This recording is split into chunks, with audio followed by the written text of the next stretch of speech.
ज्या नेत्यानं या महाराष्ट्राकरता 30 ते 35 वर्ष झिजले, या महाराष्ट्राला पुढं कसं नेता येईल हे स्वप्न उराशी बाळगून काम करत राहिले, त्या अजितदादांचे आजही दररोज आठवण आल्याशिवाय राहत नाही.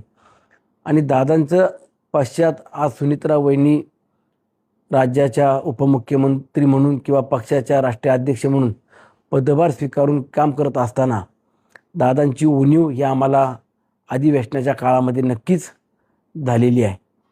की ज्या नेत्यानं पुणे जिल्हा हा माझा पुढे कसा जाईल किंवा पुणे जिल्ह्यात प्रत्येक अधिवेशनामध्ये एक चांगला प्रकल्प कसा आणता येईल हे देखील दादांनी सातत्यानं पाहिलं. माझ्या मावळ तालुक्यात देखील मागच्या 5 अधिवेशनात कुठला ना कुठला चांगला प्रकल्प नक्कीच आम्हाला मिळत होता.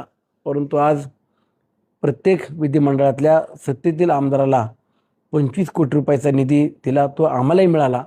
परंतु दुसरे इतर प्रकल्प, त्यामध्ये संत तुकाराम महाराजांच्या असलेला भंडारा डोंगराचा पायथा या ठिकाणी जवळपास 1200 ते 1400 कोटी रुपयाचा कॉरिडॉर उभा करण्याचं दादांचं स्वप्न होतं. ते मात्र या अधिवेशनामध्ये आम्हाला पूर्ण करता आलं नाही. आगामी काळामध्ये राज्याचे मुख्यमंत्री आदरणीय फडणवीस साहेब असतील, आदरणीय सुनित्रा वहिनी असतील, ते स्वप्न पूर्ण करतील अशी अपेक्षा आहे. दादांच्या मृत्यूनंतर आपण पाहिलं तर अनेक व्हिडिओ जे आहेत ते समोर आले. दोन्ही राष्ट्रवादींच्या एकत्र बैठका झाल्या विलिनीकरणासंदर्भात. त्या संदर्भात आपण पाहिलं तर शरद पवारांच्या पक्षाकडून अनेकदा चर्चा झाल्या. त्याला तुमच्या पक्षाकडून मात्र दुजोरा अद्यापही देण्यात आलं नाही. नक्की विलिनीकरण होणार आहे की नाही, कारण की पुन्हा एकदा विलिनीकरणाची चर्चा सुरू झाली आहे. दादांच्या दुर्घटनेनंतरनं आदरणीय पवार साहेबांच्या पक्षातले काही नेते मंडळींनी सांगत होते, आमच्या दादांसोबत चर्चा झाल्या, दोन्ही पक्ष आता आपण एकत्रित पुढं जायचं आहे.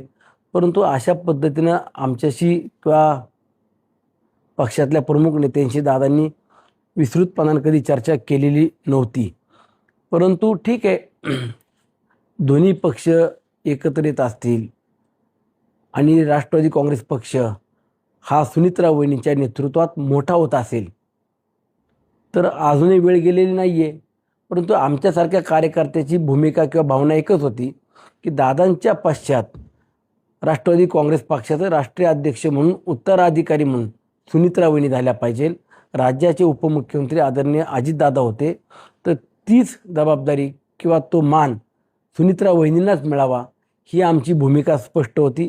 आणि त्यामध्ये सुनित्रा वहिनी आज पक्षाच्या राष्ट्रीय अध्यक्ष झाल्यात, राज्याच्या उपमुख्यमंत्री देखील झालेल्या आहेत.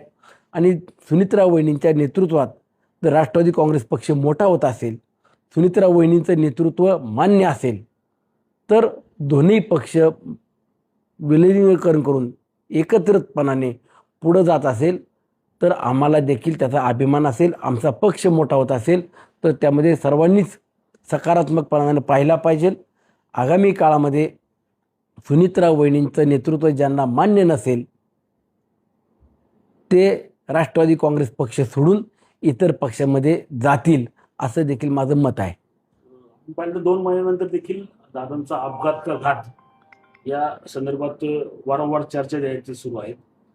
नक्की काय तुमचं अंदाज आहे की नक्की हा अपघात आहे का घातपात आहे? नाही, विधिमंडळाचं कामकाज संपत असताना अंतिम आठवड्यामध्ये राज्याचे मुख्यमंत्री आदरणीय फडणवीस साहेबांनी दादांच्या अपघाताच्या संदर्भात जो काही तपास आजपर्यंत झाला त्याची हितंभूत माहिती महाराष्ट्राच्या जनतेला देखील त्यांनी सांगण्याचा प्रयत्न केला आहे. परंतु अजूनही तपास पूर्ण झालेला नाही आहे. काही कालावधी तपासाला ज्या एजन्सी राज्य सरकार आणि केंद्र सरकारच्या माध्यमातून तपास करतायत त्यांना आपण द्यायला पाहिजे. परंतु तपास ज्या दिवशी पूर्ण होईल त्यानंतरनं जर तपासाच्या पुढं आपल्याला शंका उपस्थित होत असेल किंवा काही तपासात लपवण्याचा प्रयत्न करत असेल, असं ज्यावेळेला जाणवेल त्यावेळेला नक्कीच महाराष्ट्राची जनता देखील रस्त्यावरती उतरेल आणि सत्यता काय ती विचारल्याशिवाय राहणार नाही. आणि मुख्यमंत्री मोदींनी देखील स्पष्टपणे सांगितलेलं आहे की ह्या तपासामध्ये कुठल्याही प्रकारे आम्ही सखोल चौकशी केल्याशिवाय गप्प बसणार नाही. या तपासात पूर्णपणे शेवटपर्यंत तपास करू आणि यातली सत्यता महाराष्ट्राच्या जनतेसमोर आणू. त्यामुळे मला असं वाटतं की आपण या तपासाला काही कालावधी द्यायला पाहिजे.